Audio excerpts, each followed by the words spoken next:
I give the call to the Prime Minister. Thank you very much, Mr Speaker. All members of this House, and indeed all Australians, are thinking of the families, loved ones and colleagues of the two Victoria police officers who were killed in the line of duty on Tuesday morning. As a parliament, as a country, we offer our deepest condolences to all whose worlds have been shattered by this horrific shooting. Our hearts go out to everyone whose heart is breaking. We honour the bravery of Detective Leading Senior Constable Neil Thompson and Senior Constable Vadim Devat, and our hopes and prayers are with their fellow officers at the scene, including one currently in the Alfred Hospital in Melbourne receiving treatment for their wounds. Right now, the Victoria Police are still engaged in their search for the killer at the centre of these terrible events. This difficult and dangerous task is being carried out in very challenging conditions. I've been speaking regularly with Victoria Premier Jacinta Allen, and I want to make it clear that the Commonwealth stands ready to provide any support required now or in the future. I understand that in these raw early days, the close-knit community of Paulpunka is grappling with a sense of horror and also disbelief, the cold anguish that something like this could happen in their peaceful and beautiful part of Victoria. And I know that the member for Indi, who I spoke with this morning, shares in that grief. There will be a time to process this, to come together as a community and to try to come to terms with it. But right now, the most important thing for everyone in the area to do is to listen to the police, follow official advice and keep yourselves safe. Mr Speaker, the death of any officer in the line of duty goes to the heart of every member of the police family.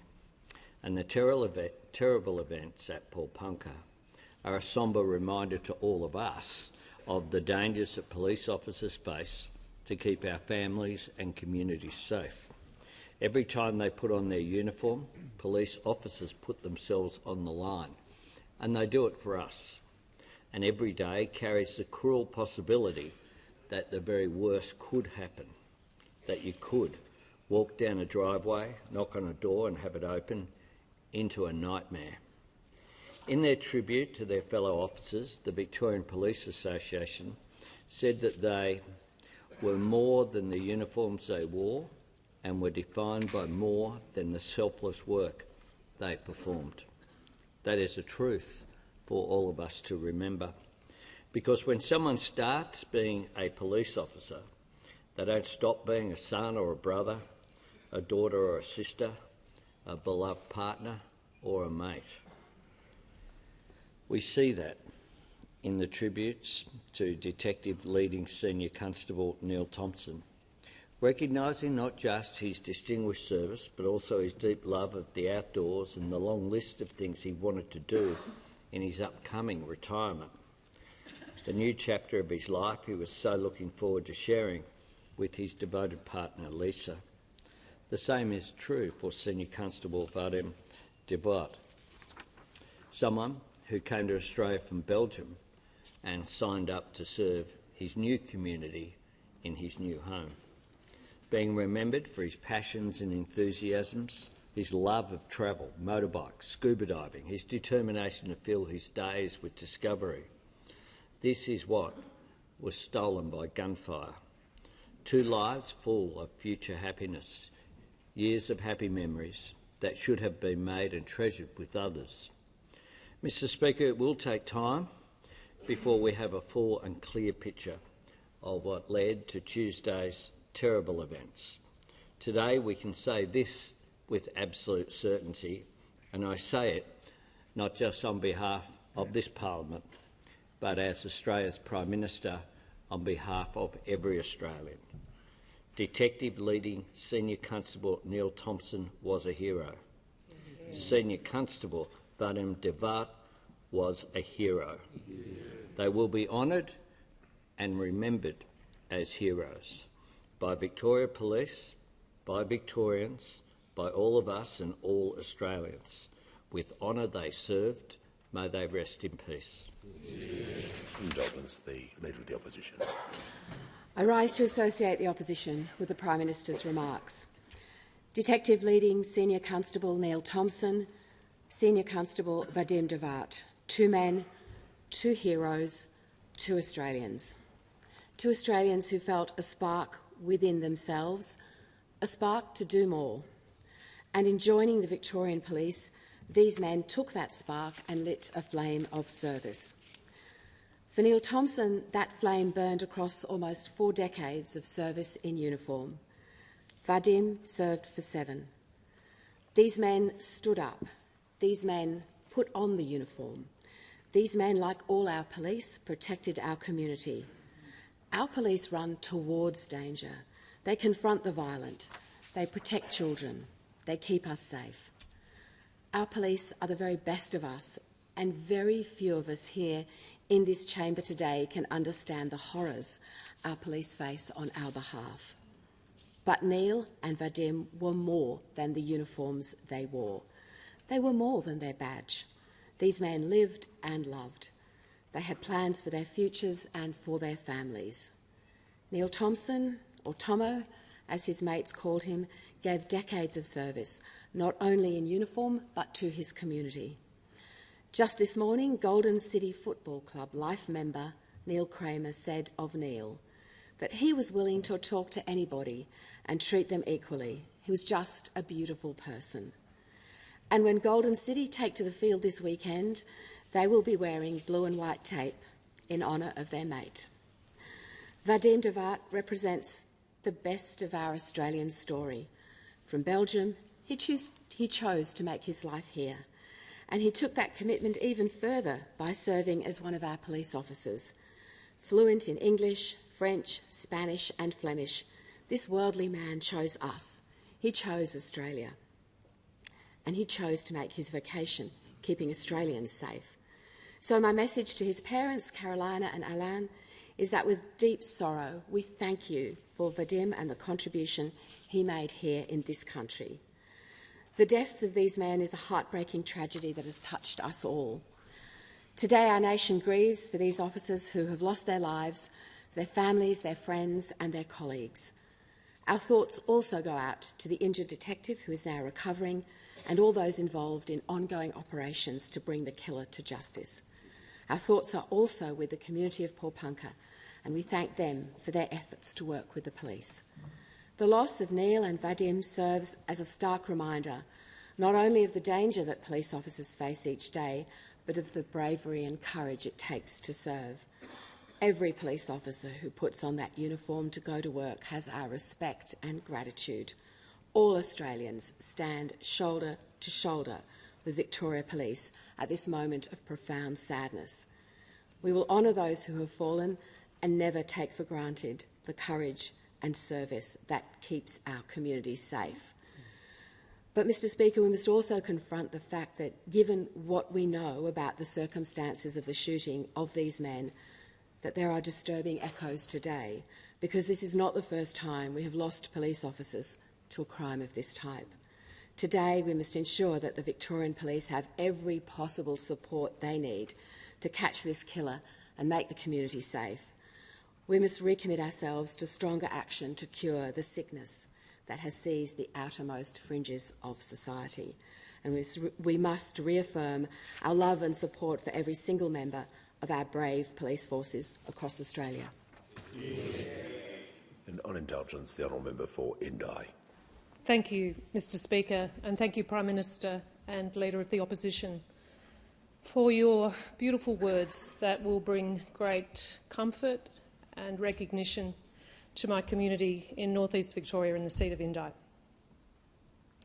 Alongside my community in North East Victoria, I mourn Detective Leading Senior Constable Neil Thompson and Senior Constable Vadim Devat, who so tragically lost their lives in the line of duty at Paul-Punka on Tuesday. In a beautiful, idyllic mountain village at the foot of Mount Buffalo, a place that is characterised by magnificent scenery, by good people and by a gentle lifestyle. Detective Leading Senior Constable Neil Thompson was a long-serving and so deeply respected member of the Victoria Police, a much valued member of the Wangaratta community and the Moyu community, so greatly loved. Senior Constable Vadim Devat, based in Melbourne, was supporting Wangaratta Police on temporary assignment over winter. A beautiful young man, as you've heard, a native of Belgium. While they were respected officers, we also remember Neil and Vadim as people with family, with friends, with interests, with passions beyond the uniform. They so deserve the chance to keep living those lives, and it is with deep, deep sadness that we honour them and their service. You've heard that Neil was an adventurer who loved the outdoors, and he was within days of his retirement with his beloved partner Lisa. Vadim grew up in Belgium and loved travel, and our region, what a place to travel to, was another in his long list of beautiful places. And he was welcomed and had so much to explore in what is an outdoor playground. Our thoughts are with both their families, with their friends, with the wider police community.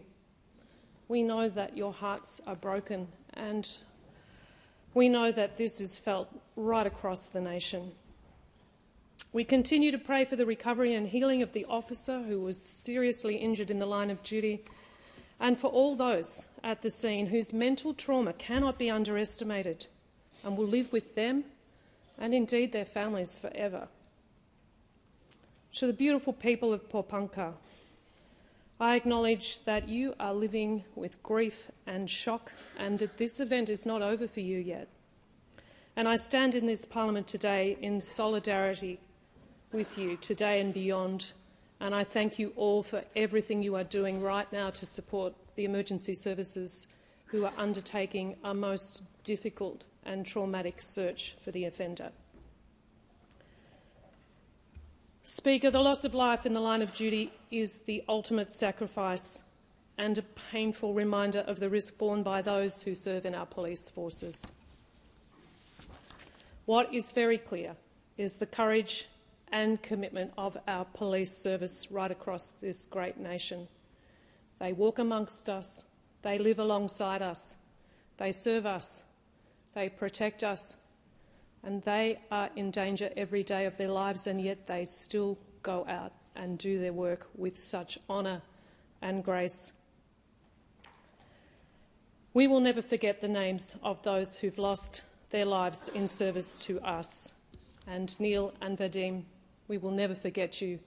You are heroes. Your families have so much to be proud of, and we grieve with you today and ongoing. As a mark of respect to the lives lost in this tragedy, I ask all present to rise in their places.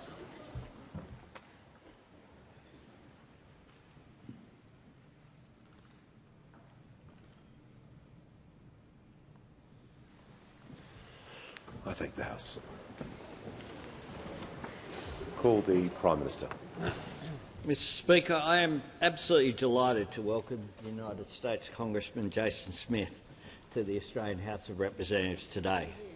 Congressman Smith will be known to many members of this House as the chairman of the Committee on Ways and Means, and he has met with many ministers over the last couple of days.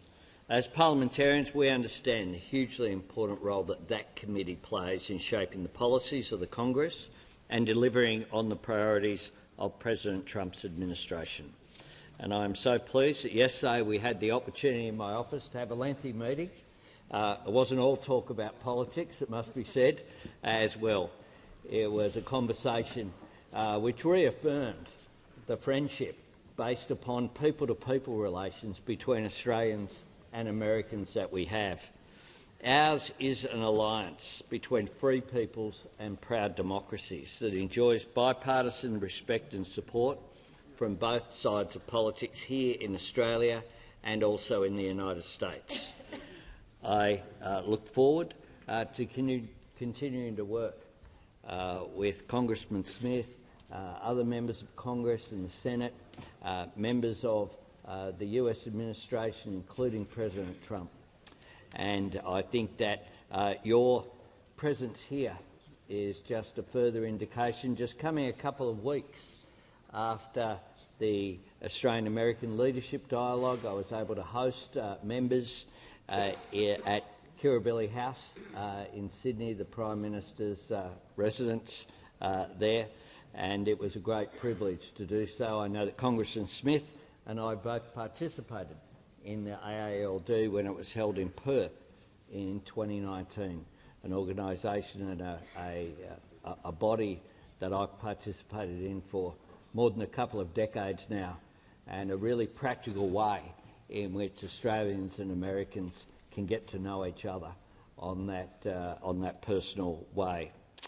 So welcome, Congressman Smith. Good travels while you are here, and I look forward to engaging with you in a couple of weeks' time or a few weeks' time as well. We have discussed while I'm in the United States. On indulgence, the Honourable the Leader of the Opposition. Thank you, Mr Speaker. I rise to associate the opposition with the Prime Minister's remarks and welcome Congressman Jason Smith to the Australian Parliament. Congressman, you are about to witness Australia's unique and robust democracy from a front row seat. Just like you fight hard for the 8th Congressional District and the people of Missouri, all members across this chamber fight here for our communities. My electorate, like yours, has farming as its backbone, and Australia and America share a deep tradition of excellence in agriculture. Congressman, I want to pass on the deep thanks from the opposition for making the time to be here in Canberra to visit our parliament today. I want you to hear that Australia has no more important ally than the United States. Our long-standing friendship is built on shared trust and security. We stood with you in the days after 9/11, just as you stood with us through the darkest days of the Second World War. Our joint commitment to a free and open Indo-Pacific will see our friendship stand the test of time. Face-to-face meetings are important, so we welcome yours with the Prime Minister. It's a pleasure to welcome you to the gallery today. Shall move to questions without notice. Are there any questions? I call the Honourable the Leader of the Opposition. Thank you, Mr Speaker. My question is to the Prime Minister. Yesterday, the Prime Minister told the House that, quote, "We listen to intelligence agencies, we don't try to second-guess them." But this morning it was revealed that the Home Affairs Department advised the government to list Iran's Revolutionary Guard Corps as a terrorist organisation more than 2 years ago. Prime Minister, when this national security advice was received, on what basis did the government reject it? Order. Give the call to the Prime Minister. I thank the Leader of the Opposition for the question. There have been a range of comments made in just the last 24 hours. On Monday, of course, or Tuesday. Monday we received the information and the advice. Monday afternoon we had the appropriate committees enacted. By Tuesday we had got our personnel out of Iran to safety and had expelled the ambassador here from Australia, along with 3 other diplomats from the Iranian embassy. And we received bipartisan support, I recall, for that action. But it appeared that it didn't last too long. The member asked about information and when it came back. And indeed, to quote someone, yes, there were calls to list the IRGC back when I was the chair of the Intelligence Committee, which was from 2017 through to late 2020. The government makes those decisions. The government makes the decision to amend the criminal code and then list a terrorist organisation. The Prime Minister will pause. I'll hear from the Leader of the Opposition. A point of order on relevance, if I may, Mr Speaker. This is a question about the government's decision to reject national security advice 2 years ago. the Prime Minister is not in order. Prime Minister needs order. We don't need anyone assisting in the corner. The Prime Minister was asked about the decision that was taken and what basis that was. He'll need to make his answer directly relevant and ensuring that he complies with the standing orders. But if he's got information to the House about how the decision was made, he's entitled to do that. Certainly very relevant, Mr Speaker, because the member for Canning went on, the Shadow Minister for this area, went on to say today, and for whatever reason the coalition government did not want to. In fact, we had briefs as to the reason why, which I can't discuss here. That is what he said, understanding,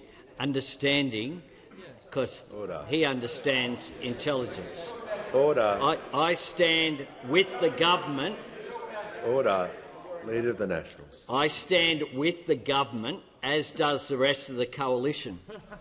That's what the Shadow Minister responsible said this morning. Went on to say as well, not just yesterday, it backs up his statement yesterday, the decision was a good one. It was backed up by forensic intelligence provided by ASIO and other partners. Prime Minister is just going to pause. The Leader of the Opposition has raised a point of order on relevance, so I'm not quite sure. She's only entitled to one point of order on relevant. As to whether the Prime Minister is following your previous instruction, the statements of the member for Canning more than 2 years ago are not relevant to the question. No. You can resume your seat. We've been down this path before. There's no ruling that I'm going to make around this. So if you were not happy with at the time when I brought the Prime Minister back to order, that would be the time to take action. You can't go back in time and ask for a second chomp at something. Order. But we're just going to ensure order. We're just going to handle this respectfully. It's an important issue. The Prime Minister is going to continue and make sure his remarks are directly relevant regarding on what basis the decision was made. Mr Speaker, I've gone on to quote someone who knows something about intelligence and national security about why intelligence information isn't the subject of public debate. That was the quote from the member for Canning. Indeed, the member for Barker backed this up. This is what he had to say on the basis of our response. I congratulate the Prime Minister on his response. It's been swift, it's been decisive, and he's been congratulated for that. The member for Lindsay was on board. It's Prime Minister's time. So is the member for Riverina. One by one, they've all been out there saying they support the...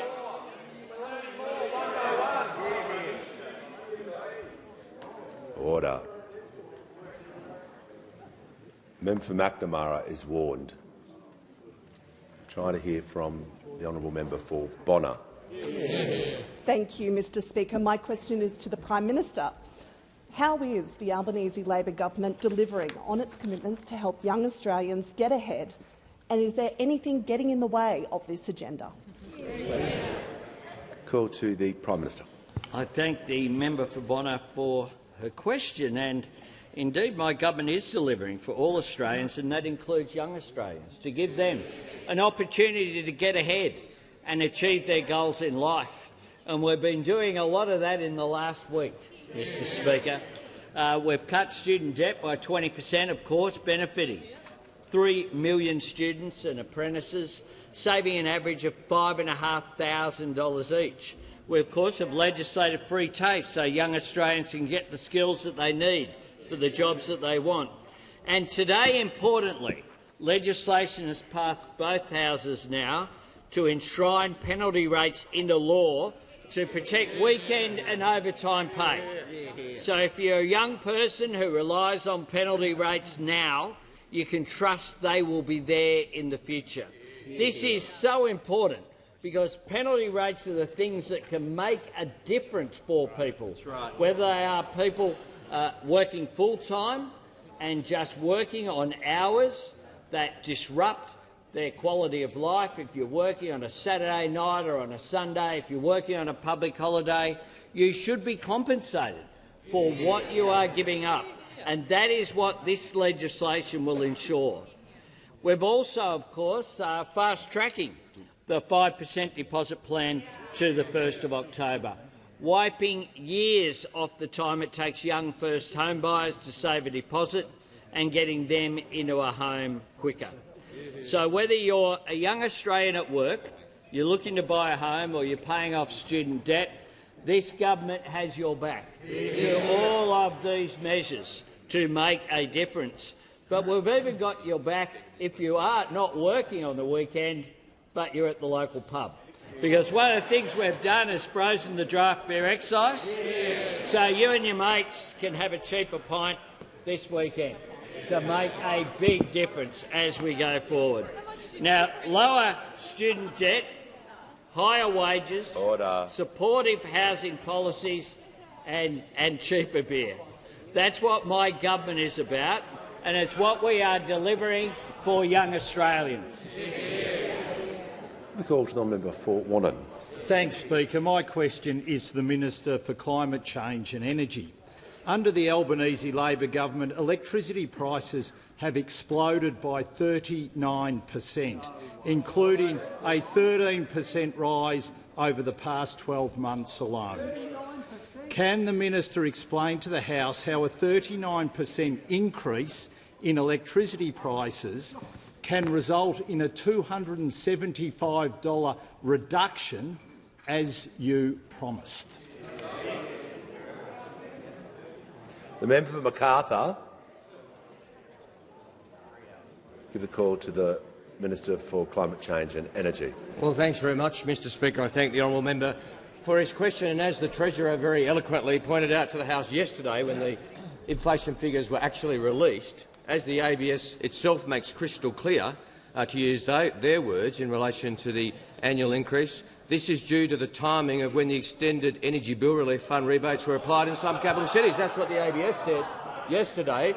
Of course, that's the case, that the rebates are paid in different months, and that reflects in the figures in different ways.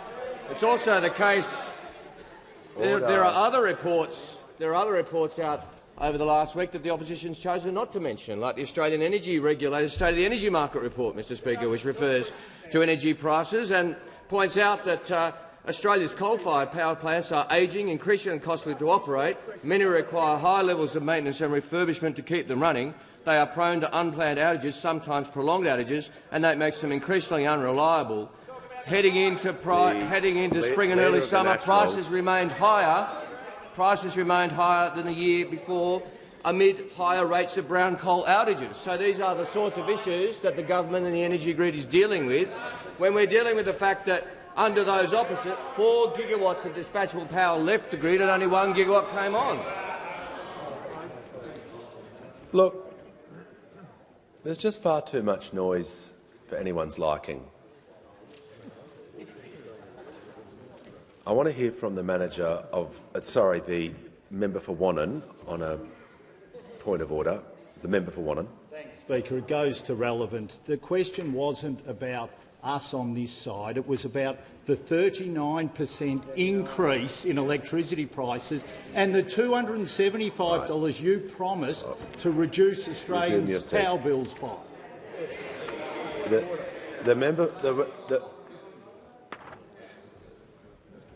member for Wannon is correct. He wasn't asked about alternative policies or approaches.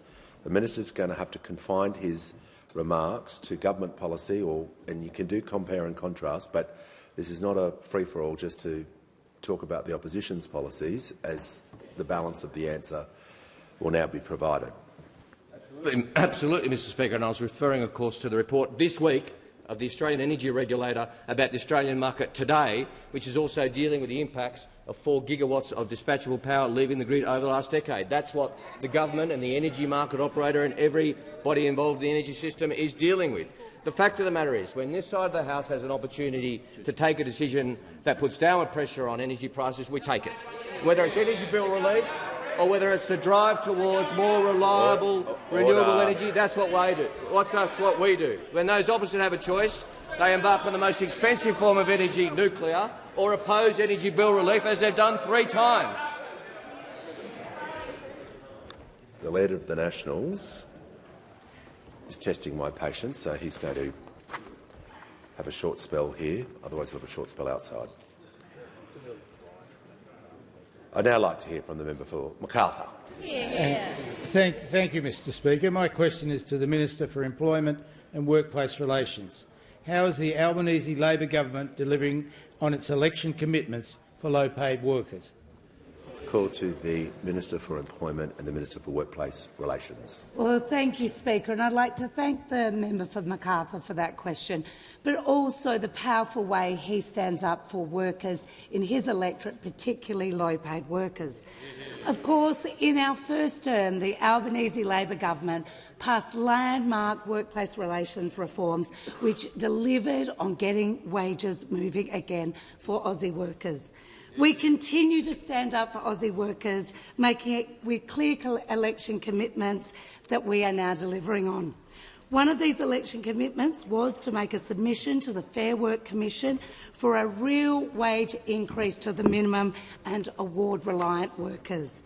It was one of the first actions we took, and from the 1st of July, award and minimum wage workers saw an increase of 3.5%. Since we've been in government, the pay packets of minimum wage workers on average have increased by $9,120. And I'm pleased to report today to the House that we have delivered today on another election commitment, protecting overtime and penalty rates with our bill passing the Senate. We made this election commitment because there are currently applications before the Fair Work Commission that would take workers' pay packets backwards. Our Labor government won't stand by and see wages go backwards. Critically, the passing of our legislation means that penalty and overtime rates for around 2.6 million workers are now protected because of this Labor government. Now, for workers like Anthony, who I met today when this bill was passed, he said the fact that penalty rates are now protected is going to provide a sense of relief for a lot of Australian workers. It's going to be just one less thing to worry about. All in all, this is a great day for Australian workers. Now, Anthony can be reassured that his penalty rates and overtime are now protected. Indeed, all of those who rely on the modern award safety net, many who are women and young people, can be reassured that with our action, penalty and overtime rates are protected. Because if you work unsociable hours or weekends and rely on the safety net, you deserve to be compensated. Now, our government is getting on with the job of delivering on our election commitments. Of course, in addition to boosting wages for low-paid workers, our government is delivering tax cuts for every single worker. This is because at our fundamental core, our Labor government is committed to Australian workers earning more and keeping more of what they earn. Before I call the member for Curtin, I'll just do some acknowledgements and welcome. I'd like to inform the House that present in the gallery today is the Honourable Bill Yan, MLA, the Treasurer, Minister for Logistics and Infrastructure and the Minister for Housing Construction for the Northern Territory. We also have a delegation of mayors and industry representatives from South Australia, and I'd like to inform that in the House, in the gallery, is a delegation of young leaders from across Australia and the Pacific taking part in the National Leadership Forum. And also, I note that Stuart Henry, the former member Hasluck, is joining us today. Welcome to you all. Give the call to the member for Curtin. This is a question for the Prime Minister. Today, parliamentarians from across the House again heard personal stories about gambling harm, including from a Western Australian whose brother died by suicide after struggling with gambling addiction. The government hasn't yet even provided a response to the Murphy inquiry into online gambling, let alone implemented any of our key recommendations. Is the delay due to successful lobbying by powerful interests, and what do you say to people experiencing gambling harm who are still being bombarded by gambling ads? Give the call to the Prime Minister. I thank the member for Curtin for her question, and with respect, I say that is not correct to say we haven't responded. We have done more as a government than any government in Australia's history since Federation. As simple as that. BetStop, the self-exclusion register, has been in operation for 2 years as of last week, making an enormous difference. We have launched the National Self-Exclusion Register. At the end of July, it has recorded 46,369 total registrations, including 30,750 active exclusions. 39% of current registrants have chosen a lifetime ban. 39%. The problem that we see with gambling isn't someone having a punt on a Saturday at the pub. It is ongoing addiction to gambling, which can be incredibly harmful. We have banned the use of credit cards for online wagering. We have established mandatory custom ID pre-verification for online wagering. We've implemented monthly win-loss statements. We've strengthened classification of video games that contain gambling-like content. We'll continue to work on these areas. As we've said, we want to break the connection between wagering and sport. A lot of that has been done voluntarily as well by the sporting organisations who understand the damage that can be caused. Gambling is legal in Australia. We respect people's right to have a punt, but we also have a responsibility to make sure that the industry acts responsibly, and that's what we're doing.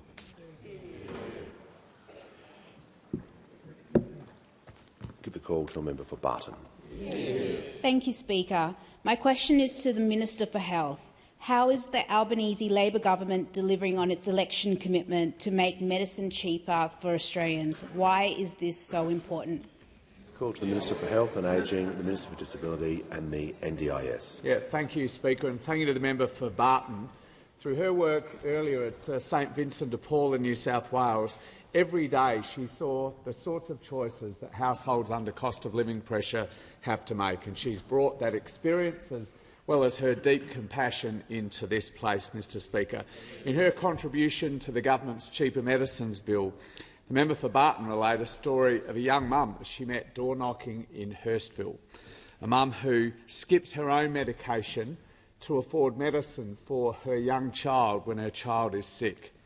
In a similar vein, the member for Griffith relayed a story of Paris, a young local pharmacist from her electorate in Brisbane, a story that Paris told her about a patient who was cutting her antidepressant tablets in half in order to space them out. Paris's customer juggles medicines for cardiovascular disease, for diabetes, as well as her depression, and struggles to afford all of her medicines. And so many of my colleagues, Mr Speaker, told these stories that really explain why this government has put so much energy into making medicines cheaper, because cheaper medicines are not just good for your hip pocket, although they obviously are.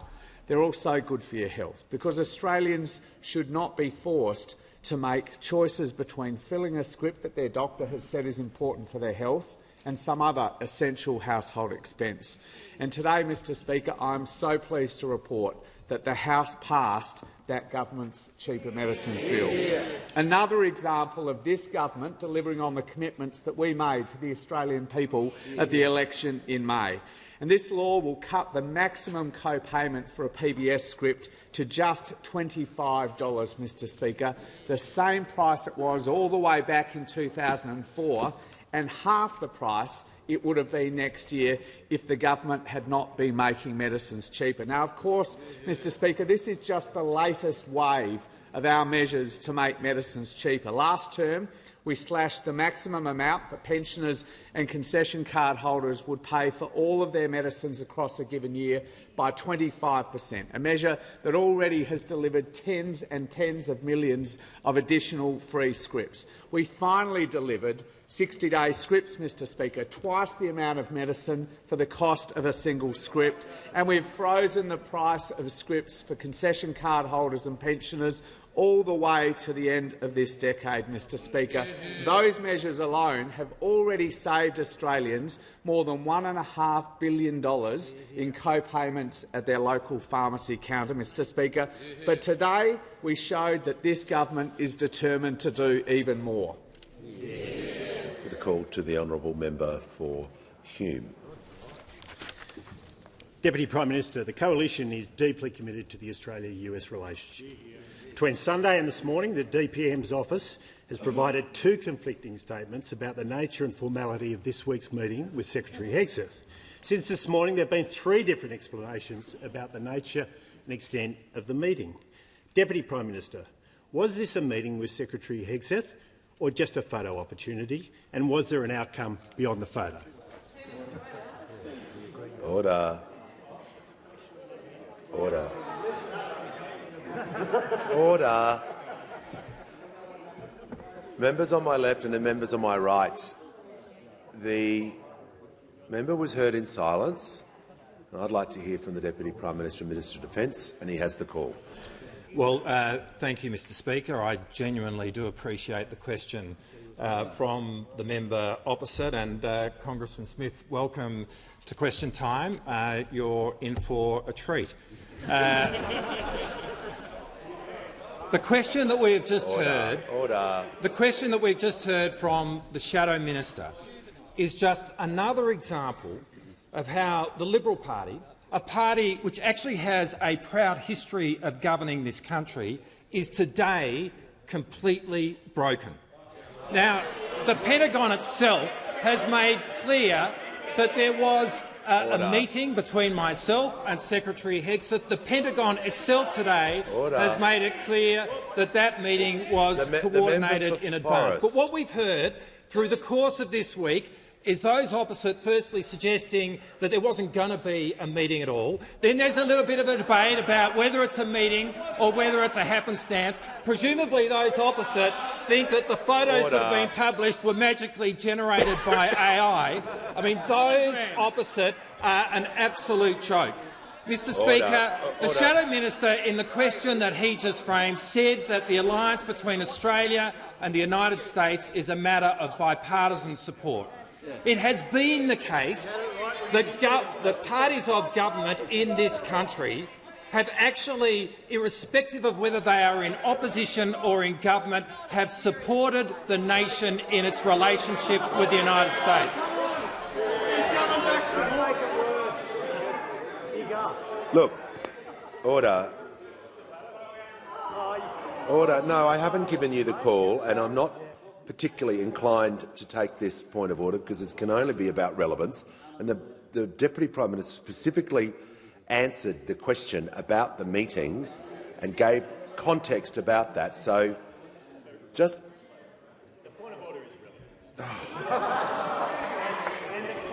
order. The member for Hume has the call.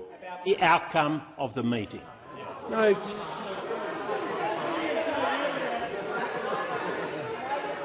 Once again, member for Hume, if the Deputy Prime Minister is answering the question and giving context about the exact topic you were asked about, anyway, there's no point of order. That's my point. The Deputy Prime Minister has the call. Mr Speaker, I think we all understand that the question from Captain Conspiracy over here was whether or not the meeting actually—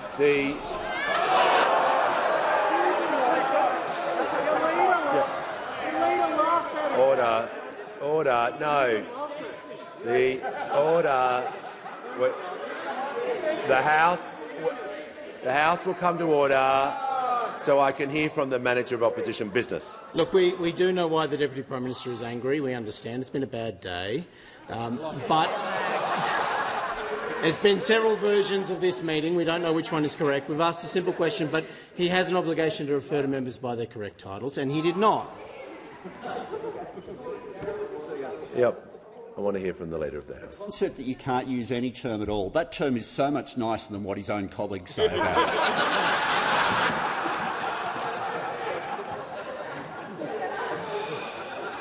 it. Look, order. Order. When the House, we are going We are going to bring the House to order. I know it's Thursday, but we are going to bring the House to order. Questions have been asked. Entitled to do so. The Deputy Prime Minister is going to continue with his answer, and I don't want any more interruptions or interjections, and I want everyone referred to by their correct titles. Mr Speaker, the relationship between Australia and the United States should be above partisan politics. Parties in this country, parties of government in this country, whether they have been in government or in opposition, have come to this place wanting whoever is in government to succeed in our relationship with the United States. That's certainly the spirit that we brought to bear when we were in opposition. But right now, those opposite are desperately hoping that the nation fails in its relationship with the United States, and that is a disgrace. The fact of the matter is that those opposite should grow up and return to the place which has been occupied by the Liberal Party in the past, and to support the alliance with the United States and do so in a bipartisan way.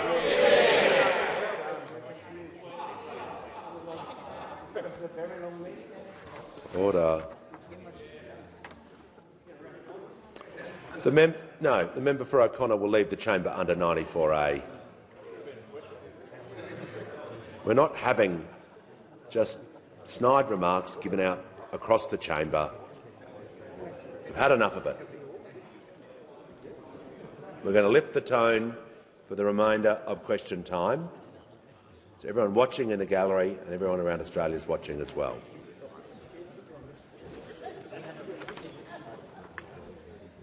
I'd like to hear from the honourable member for Cornwall. Thank you, Speaker.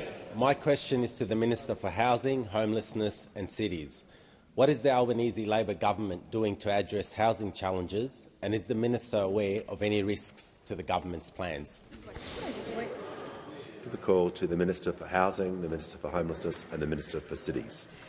Thank you so much, Speaker. I want to thank the member for Cornwall for his question, and I know he's incredibly proud that to date 2,360 people in his local community have got the opportunity to get into their first home with the backing of the Albanese government. And, Speaker, I know that he can't wait to get back to Greenvale and to Broadmeadows and talk to his community about the landmark expansion that we are making of this program, Speaker. 5% deposits for every single first home buyer across this country. The days of a 20% deposit for a first home, they are gone, Speaker, and we're going to be very proud to deliver it on the 1st of October. Now, Speaker, it's been a really important 2 weeks for us on housing, as you've seen our government build on that $43 billion agenda that we've got in place. We're focused on 3 things, Speaker: building more homes, making it better to rent and getting more Australians into home ownership. And of course, Speaker, you've heard me talk about that real progress we're making on this agenda for Australians. 500,000 homes have been built since we came to office. Speaker, year on year, housing approvals are up 30% in our country.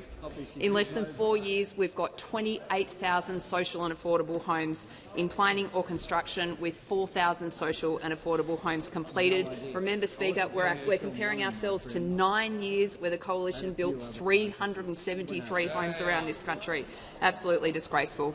Now, Speaker, on top of that, 1 million households around the country benefiting from almost a 50% increase to Commonwealth rent assistance. And of course, Speaker, as I've mentioned to the Parliament every single day this week, 180,000 Australians who have already gotten into their first home with the backing of our government. Now, Speaker, we know there's more work to do, and that's why just in the past week we've announced this landmark expansion to the 5% deposit program on the 1st of October, and of course more work to build more homes more quickly through the immediate actions that we're taking out of the Economic Reform Roundtable. Now, Speaker, just to refresh the Parliament's memory, that includes the pausing and streamlining of the National Construction Code and the fast-tracking of environmental consideration of more than 26,000 homes. Now, Speaker, there's a really clear contrast to be seen here. The last 2 weeks, our government spent our time building more homes and expanding pathways to home ownership, and those opposite have spent that fortnight in a complete chaotic mess. Speaker, they've spent their time not talking about real policies that actually exist, but making up scare campaigns about taxes on housing that don't exist. They've spent their time in the Senate not trying to build more homes, but trying to stop the construction of 80,000 new rental homes. On the 5% deposit program, on Monday the Leader of the Opposition said she loved it so much that it was her idea. At the same time in the Senate, the Shadow Minister was calling it bizarre and ridiculous. Speaker, we're focused on housing and we'll continue that work because that's what Australians elected us to do. Give the call to the member for Page.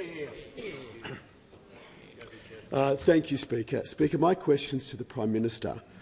Prime Minister, given the challenging security arrangements at home and abroad, what steps has the Prime Minister taken to repair our deteriorating relationships with Israel and the United States?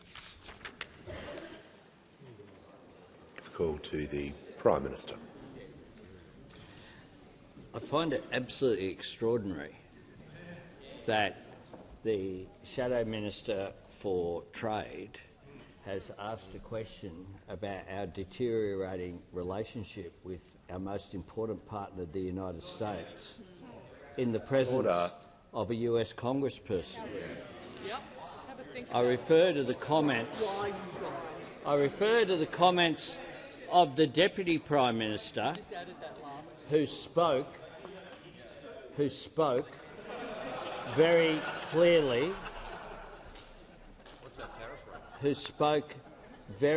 clearly about the parties of government in Australia and the way that we deal with serious issues. Today we have had question time begin with a question seeking essentially information from our intelligence agencies. In the answer that I gave, I quoted the former head of the Intelligence Committee, who on 2GB just this morning outlined why, at that time and even since, he would not give that information about why decisions are made and that intelligence basis. That is the way that it operates between adults. When it comes to the follow-up then, we had a question to the Deputy Prime Minister alleging that somehow, like the fake moon landing or something, that meetings that were held by the Deputy Prime Minister with the Vice President of the United States. Order. Yeah, the Prime Minister will pause. Well, the members on my right, I'd like to hear from the manager. Well, the Prime Minister is answering question 1 and question 2, but he isn't answering the current question. By his own confession, he's answering the previous question. So I ask the Prime Minister to answer the question that you have been asked now. Because it's not commentary time, it's not lecture time. It's not commentary. Resume your seat. Yeah. The point of order was on relevance. Yeah. I took that straight away. And I don't know why that's funny. Just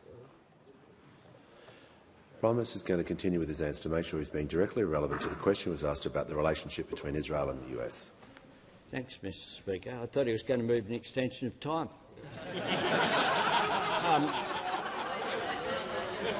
The relationship with the United States has been above partisan politics. And when Leader of the Opposition, I received a phone call from then Prime Minister Scott Morrison, in 24 hours' notice, came to Canberra without knowing what the meeting was for, had a briefing from our defence agencies and intelligence agencies about the proposals that were there in place about AUKUS, kept that confidence about that briefing, convened a meeting of my shadow cabinet just 1 hour after the announcement, and then had a full caucus meeting to back in the AUKUS arrangements. That is how we dealt with the US relationship. We continue to be proud of the fact that the relationship with the United States Order. is our most important. The Prime Minister's and it is extraordinary that you would come in here and attempt to undermine time it. has concluded.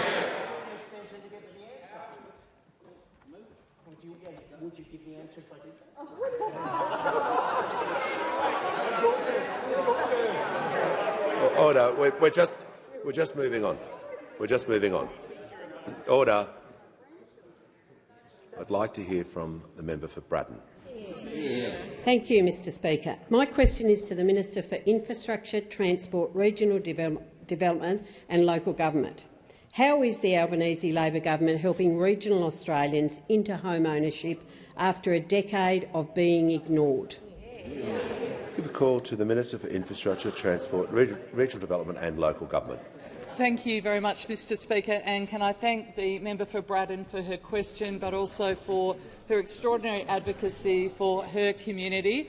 If anyone has met the member for Braddon, you will know she is an extraordinarily fierce advocate for her community. She's very hard to say no to, and she is a terrific representative. Whether it is from Devonport, for Ballarat, to Bendigo, to Leichhardt or Lingiari, Labor represents the regions across every single corner of this country. And this evening, I absolutely look forward to welcoming the Prime Minister to the regional city of my hometown of Ballarat for one of the many Bush summits being held this week. The Prime Minister has attended all of the Bush summits, and I'm very proud he was in Wagga this week and he'll be in my hometown of Ballarat this evening. And I know that one of the things that my community and every regional Australian is looking forward to hearing about is the Albanese government's delivery on housing for the regions, something that has been neglected under those opposite. Our $43 billion plan for housing is making a real and substantial difference across regional Australia. In particular, the decision to bring forward from the 1st of October this year the expanded regional home guarantee scheme. This will mean no income or location caps, all regional Australians being able to benefit from that policy. Regional first home buyers being able to get into the property market with a 5% deposit without having to pay lenders' mortgage insurance. For far too long, regional Australians have been left behind under those opposite. We saw a decade of ignoring regional Australians' housing issues, no plan for housing, no plan for, frankly, investing in significant infrastructure and no real support for regional communities. We are doing the hard work, building the homes, building infrastructure and backing regional growth with real funding. We're all getting regional Australians into more homes and sooner. Since introducing the Regional First Home Buyer Guarantee in 2022, we've issued over 23,500 guarantees in the regions and supported 38,500 regional Australians into home ownership. In my own hometown of Ballarat, thanks to Labor's scheme, 1,000 families, 1,000 people have benefited from getting into a first home because of the policies of this government. It of course comes on top of our $1.5 billion in investing in infrastructure to really get housing moving, particularly in the regions. The opposition had a decade to act on regional housing. All they did, frankly, was leave it in crisis, and we are once again having to clean up their mess. The call to the honourable for Moncrieff. Thank you, Mr Speaker. My question is to the Prime Minister. How has the government managed to find so many millions of dollars in taxpayer money to fund inner-city cycleways, including for bike lanes in Sydney and Grayndler, but so much less to support South Australia's response to the once-in-a-generation ecological event that is the devastating algal bloom? Why do countless communities and small businesses in South Australia, many here today, Prime Minister, have to pay for the cost of Labor's inaction? Order. Order. There's far too much noise. The member was entitled to be heard in silence. Not happy with the level of interjections. Okay. The Leader of the Opposition. I'm just saying I'm not happy with the level of interjection, so that's not a time to interject. Order. I'll give the call to the Prime Minister. Thanks very much. I met with all of the councils earlier today and they thanked the government for the work that we are doing when it comes to South Australia's algal bloom. This is an ecological event that is directly related to the impacts we are seeing right across our continent of climate change. What we have seen here is floodwaters come through the Murray-Darling Basin, out through the Coorong, into the ocean at a time when extra nutrients have therefore gone into the water, and the water is 2 degrees hotter than it would normally be at this time of the year. This is not something that is the result of any single government action.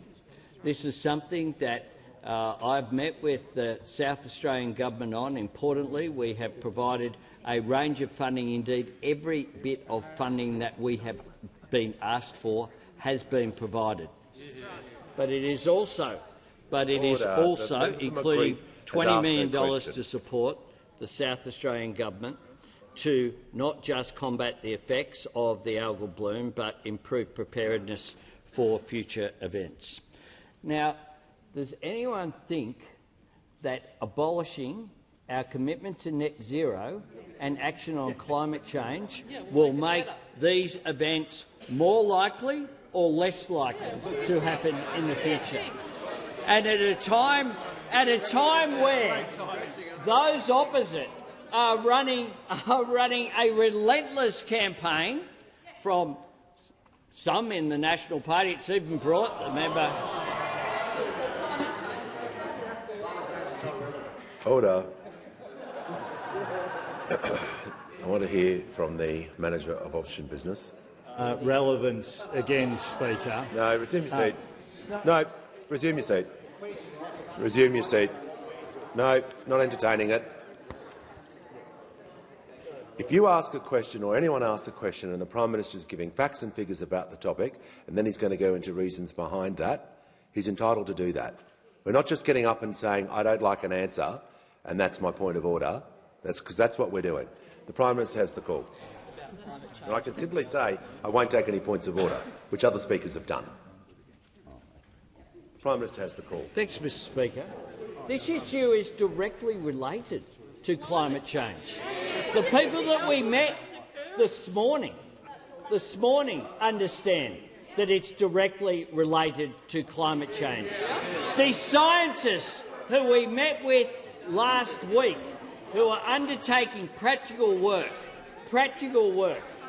understand that this is directly related to climate change. And those opposite are busy. We don't know whether, according to the taker of the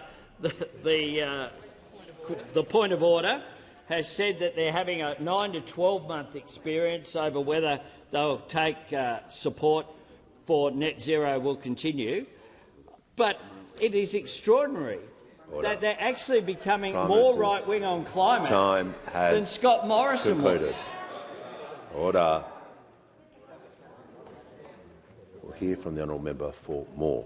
Thank you, Mr Speaker. My question is to the Minister for Defence Industry. How does the Albanese Labor government's recent decision on new frigates help build a future made in Australia and keep Australians safe? Why was this decision so important after a wasted decade in defence industry? Give a call to the Minister for Defence Industry and the Minister for Pacific Island Affairs. I thank the member for his question and applaud his commitment to Aussie manufacturing. Mr Speaker, the Albanese government has selected the Megami class as the preferred platform for our general-purpose frigates for the Navy. This frigate decision is the biggest capability decision made by this government since announcing the optimal pathway for our submarines. It delivers on our plan to double the surface combatant fleet, giving the Navy much greater firepower. It's a plan backed by the Albanese government's $55 billion investment over the decade to deliver more ships more quickly. and it's a plan to build 8 of these next-generation stealth frigates right here in Australia. And it's supported by tens of billions of dollars of investment that we will make in Western Australia as part of our commitment to continuous naval shipbuilding. And I'm proud to say it will support over 10,000 well-paid, high-skilled jobs in WA and thousands more across Australia as Aussie businesses build these next-generation stealth frigates. Speaker, this truly is delivering a future made in Australia. Now, this decision was made months ahead of schedule and is an example of how we're accelerating critical defence capability projects to keep Australians safe, just like how we accelerated $1.3 billion in counter-drone capabilities to protect our troops and bases, a capability those opposite ignored when they were in power.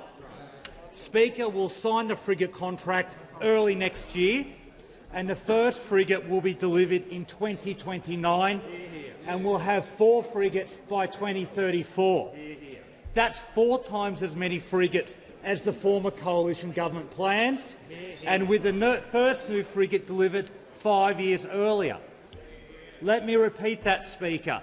4 times as many warships, and the first 5 years earlier than the plan of those when they were in power.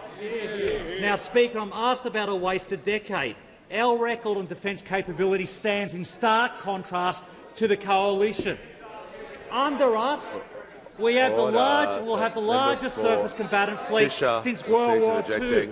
Under them, they delivered the oldest fleet the Navy has had in the history of the Navy. Under us, we're creating tens of thousands of jobs as part of continuous naval shipbuilding. Under them, they closed 2 shipyards in Australia, costing thousands of jobs in Melbourne and the Hunter. Speaker, the Albanese government is getting on with the job of keeping Australians safe and delivering a defence future made in Australia, delivering more well-paid jobs for Australians, while those over there can't be trusted with defence or national security. Has concluded. Give the call to the member for Calare. To the Prime Minister. The 2022 Central West New South Wales floods saw extraordinary acts of courage and service across our communities. Eugowra was the scene of the biggest helicopter rescue in Australia's history. Despite this, the National Emergency Medal is still not available to emergency responders, volunteers and community workers who performed with such distinction in that crisis. Yet those serving in disasters that have hit other parts of Australia are eligible. So when will our community heroes get the recognition they deserve? Give the call to the Prime Minister.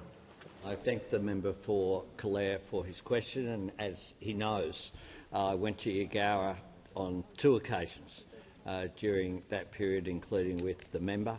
We provided substantial support in partnership, not just to Eugowra but to places like Forbes, which were then, I think the redistribution might have had an impact, but were in the member for Riverina's electorate at that time as well.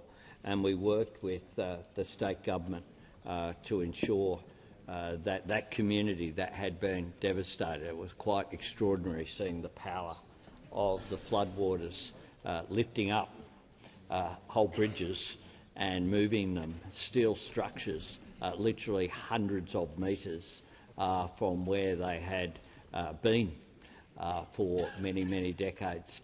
In addition to that, the impact, of course, on the human impact was devastating on that community. But it was terrific to go with the member and to see firsthand the resilience of those communities, and to be able to thank emergency service workers and others. At the worst of times, we always see the best of the Australian character, and we did on that occasion as well. I'll take that on notice, that question by the member, and we'll respond appropriately to him, and I undertake to do that in the next week. I know that he is very passionate as a local member in being a strong advocate on these issues, and that those communities certainly have suffered a lot, but I thank him for the question, and I ask that further questions be placed on the notice paper. Order.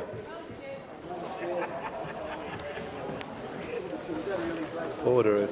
If members can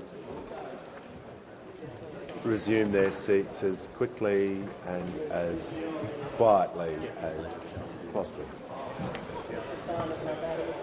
And I call the Deputy Leader of the House with papers. Thank you, Speaker. This document is tabled in accordance with the list circulated to honourable members earlier today. Full details of the documents will be recorded in the votes and proceedings.